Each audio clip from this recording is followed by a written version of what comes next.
Kenapa? Karena saya udah ngelihat Al-Zaitun ini gerakan Panji Gumilang ini udah sasar gitu kan, udah sesat gitu kan.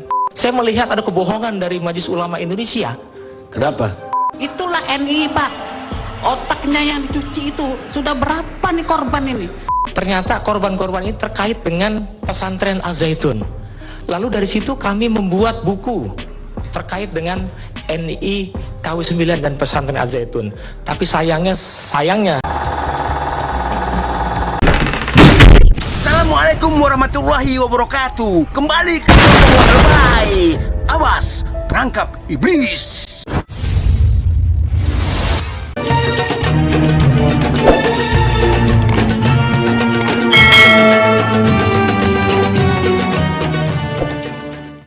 Alhamdulillahirrabbilalamin. Semoga saudaraku seiman dimanapun berada dalam perlindungan Allah Tabaraka wa Ta'ala, dimudahkan Allah segala urusannya, disehatkan Allah tubuhnya, dipanjangkan Allah umurnya.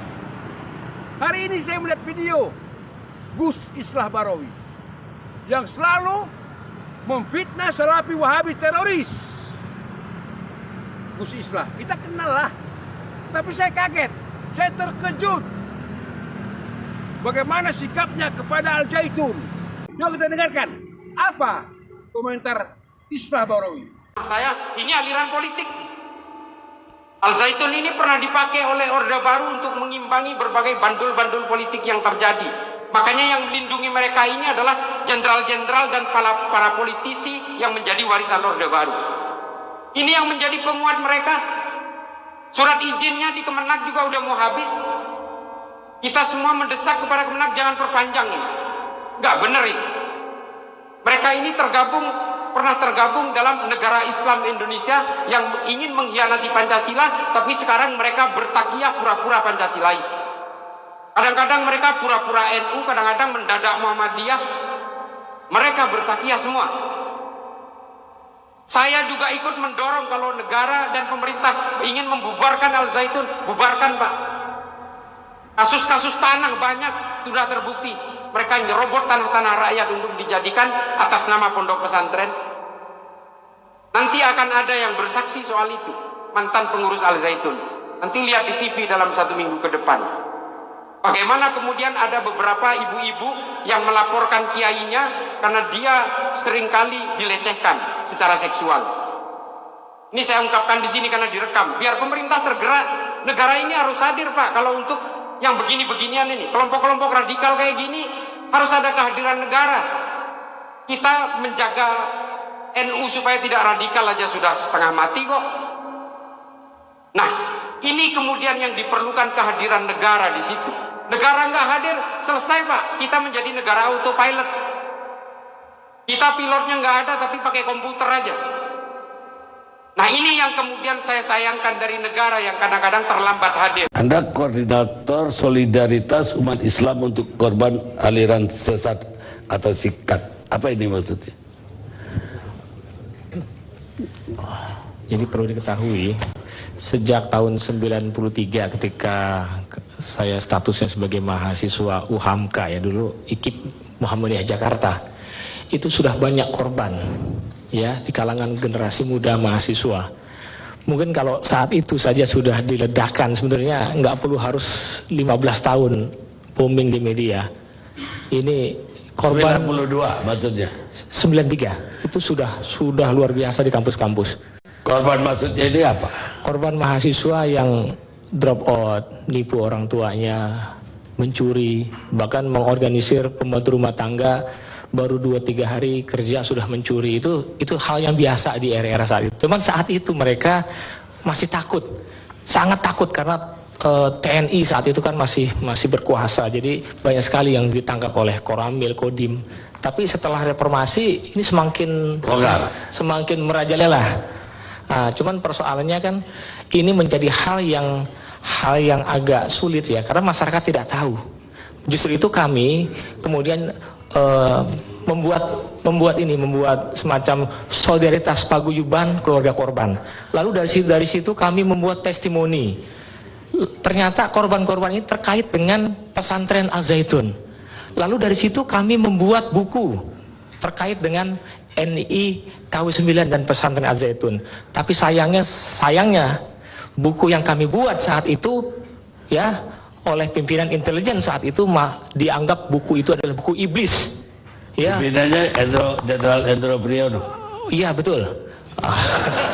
Jadi Semua yang direkrut harus punya uang. harus punya uang karena modus NI KW9 di sini adalah modusnya adalah uang. Jadi terus terang saja, mohon maaf ya Pak Karni ya, dari setiap pengaduan yang masih mau buka pintu cuman polisi, bukan saya belain polisi, bukan. Walaupun proses hukumnya nggak jelas, tapi mereka mau buka pintu. Tapi terus terang saja, saya melihat ada kebohongan dari Majelis Ulama Indonesia. Kenapa? Ya karena hingga hari ini tidak pernah mengeluarkan fatwa, itu yang pertama. Yang kedua, hasil penelitiannya sebenarnya tidak pernah diumumkan. Hasil penelitian MUI itu kami bongkar. Karena itu masuk laci, akhirnya kami bongkar penelitian itu. Dan berapa kali kami ngirim surat, berapa kali kami datang.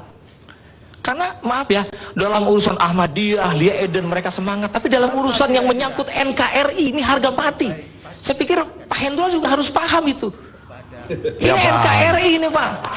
Jangan generasi muda dibiarkan, kami yang kritis malah diancam-ancam akan saya hajar itu. Ini persoalan dan kami sudah adukan itu ke Mabes Polri saat itu pada Ibahtiar, tapi nggak ada proses hukumnya. Kami minta proses itu dilanjut itu Pak. Kami Ibu yang terkenal siapa? Menantu dan anak saya. Menantu saya Bupati NII sampai saat ini. Bupati NI. Iya. Untuk daerah mana? Dia koordinator wilayah Jakarta Selatan. Namanya nama aslinya Khairuddin, tapi nama saninya Mustafa Kamil. Itu merekrut sudah banyak sekali. Dan dia sering setiap satu Muharram itu ke Zaitun. Anaknya juga sekolah di Zaitun sekarang. Anak ibu itu mengambil uang atau minta uang? Ada. Setelah itu dia minta baru semester. Gelang, kalung di tangannya saya kasih waktu itu sudah tidak ada. Dan uang saya juga di lemari hilang, uang dolar saya. Ada juga saya punya emas 1 kotak waktu itu, tidak ada. Saya tidak tahu siapa yang ngambilnya, saya tidak tahu. Nah, anak saya itu bupati di Setelah jadi bupati dibayar lagi nggak utang-utang itu? Setelah mantunya jadi. Ketahuan saya kemarin dia di waktu Muharram 1 Muharram itu ada saya rekam videonya, dia menyumbang atas nama toko Edut 17 juta dia menyumbang. Padahal dia miskin. Tidak ada apa-apa lagi. Pindah-pindah aja cuma pakai gerobak sama kardus-kardus. Itulah NI Pak. Otaknya yang dicuci itu sudah berapa nih korban ini? Masa kita rakyat Indonesia nggak malu apa di luar negeri begitu? Orang-orang berlomba untuk sains dan teknologi, dan kita apa terpuruk seperti ini? Bangsa apa kita nih? Bangsa robot dibikin oleh satu orang itu, Panji Gumilang itu loh. Saya melapor dari Kemana? Mabes Polri itu dari tahun 2001 dengan Pak Umar Abduh juga sampai rame-rame. Waktu itu Kabah Humasnya masih Pak Saleh Saab. Kebetulan beliau waktu itu sama-sama saya naik haji, jadi saya agak sedikit bisa akses ke situ gitu. Terus dibantu gak? Ada penyelidikan Cuman gak? kita di data-data aja di BAP segala itu, tapi Panji Gumilangnya dipanggil gak? oh enggak. Atau yang merekrut anak ibu? Enggak. Tidak ada yang manggil-manggil begitu. Ya, polisi waktu itu mungkin dia tidak mengerti ya hukumnya. Mungkin sampai saat ini juga hukumnya itu nggak ada gitu loh. Saya 87 itu di Bina, 89 saya di Baiat, 90 saya dilantik jadi aparat desa, 92 saya dilantik jadi camat di Bekasi gitu. Oleh aja. Oleh ini. Nah, pada saat 88 ya, saya ketemu dengan Panji Gumilang, dalam bahasa lain dalam nama saat itu adalah Abu Toto. Saya dibina secara langsung oleh beliau dan dengan binaan-binaan yang mengarah kepada bahwa kita ke depan harus menjadi masyarakat yang secara pendidikannya lebih maju begitu. Itu udah saya ada setelah diresmikan Al-Zaitun, saya diundang oleh sebuah lajnah KW9 untuk ditarik menjadi guru di sana.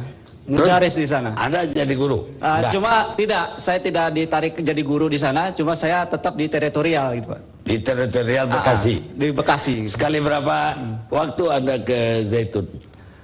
Saat itu 96 saya terakhir keluar.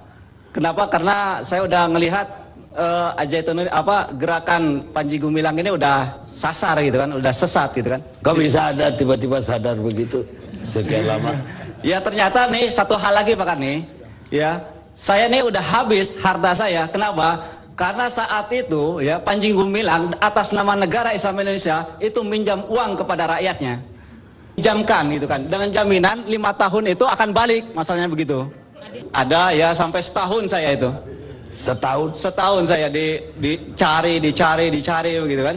Anda melarikan diri? Ya ngumpet-ngumpet aja gitu Pak. Terus keluarganya nggak didatangin? Ya didatangi juga gitu kan. Itu mah kemudian keluarga saya pindah karena udah habis ya ekonomi saya, keluarga saya ya kemudian pindah ke Bogor gitu. Tahun 2000-an ada salah seorang santriwati dari Az-Zaitun yang memutuskan pulang kampung untuk sementara ke keluarganya.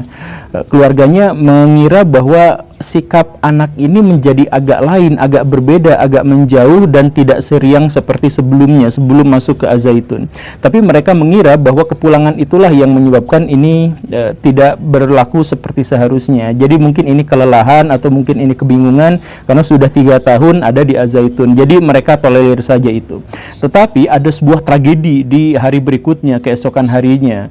Jadi si anak itu, yang perempuan itu, dia celingukan, bingung gitu. Kemudian bertanya kepada ibunya, "Ibu lihat baju-baju saya enggak?" Kemudian si ibu ya seperti biasa saja bilang, "Barusan ibu cuci karena kan udah kotor," gitu. Nah, si santriwati itu mendadak merah padam wajahnya, kemudian membentak ibunya, "Ibu berani-beraninya megang baju saya, kenapa bisa seperti itu? Ibu kan masih kafir, masih najis. Kok baju saya dinajisin sama ibu? Mana bajunya?" Diambillah bajunya yang ada di cucian itu, kemudian dibakar gara-gara ibunya itu katanya masih kafir, masih najis. Si ibu tentu saja shock pada waktu itu. "Kenapa bisa seperti itu? Kamu dapat ajaran dari mana? Kenapa saya dikafir-kafiri? Saya ibu kamu." Kemudian si anak itu mengatakan bahwa wilayah muslim seluruhnya itu harus ada di bawah sebuah negara. Siapapun yang ada di bawah negara Islam yang menjalankan syariat Islam, maka dia muslim, dan siapapun yang ada di luar negara Islam, negara togut seperti Indonesia ini, maka semuanya adalah kafir. Si ibu nangis, si ibu panik, ngomong ke ayahnya, si ayahnya langsung nyari bantuan, dan cerita ini sampailah ke Pak Atian Ali Dai, seorang dai yang sangat keras, sangat tegas kalau urusannya adalah kemungkaran dan kesesatan. Mendengar cerita itu, Pak Atian Ali langsung membuat sebuah investigasi, mengumpulkan massa, cari informasi ke sana ke sini, dan akhirnya disimpulkanlah menurut Pak Atian Ali bahwa Az-Zaitun ini adalah pesantren yang merekrut NII KW 9, pesantren yang merekrut orang-orang untuk menjadi separatis, untuk membuat orang-orang mengkafirkan semua di luar golongannya, di luar kelompoknya. Lu kafir, dan mereka semua orang-orang itu secara berkala masuk ke kampung-kampung, masuk ke kota-kota untuk merekrut anggota, untuk merekrut jamaah, untuk diambil uangnya, dan kemudian untuk dicuci otaknya. Mereka biasanya punya modus bahwa kalau kalian hidup di Indonesia, Indonesia itu kan tidak menjalankan syariat Islam. Kalau tidak menjalankan syariat Islam, berarti pemimpin Indonesia itu bukan imam kaum muslimin. Sedangkan di dalam Islam dikatakan bahwa orang Islam itu harus memiliki jamaah. Hanya itulah yang selamat. Jamaah itu dipimpin oleh seorang imam, yang tentu saja itu sesuai syariat. Kalau misalkan dipimpin sama presiden, yang dia dipilih oleh muslim dan non-muslim dan tidak menjalankan syariat Islam, maka presiden itu kafir. Kemudian orang-orang yang tunduk taat pada peraturan-peraturannya juga adalah kafir. Nah, biasanya doktrinnya itu adalah seperti itu. Nah, doktrin dari orang-orang yang seperti itu, yang saya percaya ada di antara baraya yang pernah bertemu dengan orang seperti itu dan mengajak baraya ke jamaahnya. Saya yakin ada di antara baraya yang seperti itu. Benar. Guru Gembul, benar. Sama yang disampaikan oleh Islah Barawi di depan tadi. Kita yang pernah merasakan, mengalami bagaimana suatu proses perekrutan hijrah, Islam mereka hijrah dari MK, Mekah. Kita ini di sini semua Mekah, wilayah Mekah, kaum musyrikin. Kita masih kafir di mata mereka. Sebelum kita ikut dengan kelompok mereka ke Madinah yang mereka sebut MD, kita ini masih kafir. Ngeri kan? Seram kan? Mereka gampang mengkafirkan sama muslim. Apa yang dikatakan Guru Gembul benar. Itu bukan fitnah. Dia berdasarkan data dan referensi yang akurat, otentik. Saya berharap pemerintah Indonesia bersikap tegaslah kepada Al Zaitun. Apakah Anda nggak mikir panjang? Di otak mereka ingin buat negara Islam Indonesia. Satu sisi ketatanegaraan mereka rongrong dengan pergerakan di bawah tanah.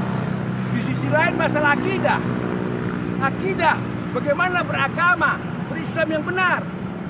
Saya menduga kuat bahwa Panji Gumilang ingkar sunnah. Bukan saya kuat untuk itu. Kalaupun mereka membaca Al-Quran, menafsirkannya sesuai dengan selera. Al-Quran mereka tafsirkan dengan pendapat selera mereka. Bukan rujukan-rujukan, bukan. Dua diserang. Negara, Islam, agama. Ini bahaya besar ke depan. Bagi bangsa Indonesia yang muslim, mereka adalah tantangan. Hanya pemerintah yang berwenang menghentikan gerakan mereka. Mencabut izin pondok pesantren Al Zaitun. Ini hak penuh pemerintah kita. Mari kita berdoa kepada pemerintahan Presiden Jokowi agar tegas untuk mengatasi persoalan ini agar selesai. Bagaimana kemarin Wakil Presiden Kiai Ma'ruf Amin menginstruksikan kepada Majelis Ulama Indonesia MUI dan Departemen Agama untuk mendalami persoalan Zaitun. Alhamdulillah, semoga ini dalam waktu dekat akan semakin kuat terungkap kasus-kasus yang ada di Al Zaitun. Insya Allah, yang hak pasti menang, yang batil pasti hancur. Wassalamualaikum warahmatullahi wabarakatuh. Alhamdulillahi Rabbil Alamin.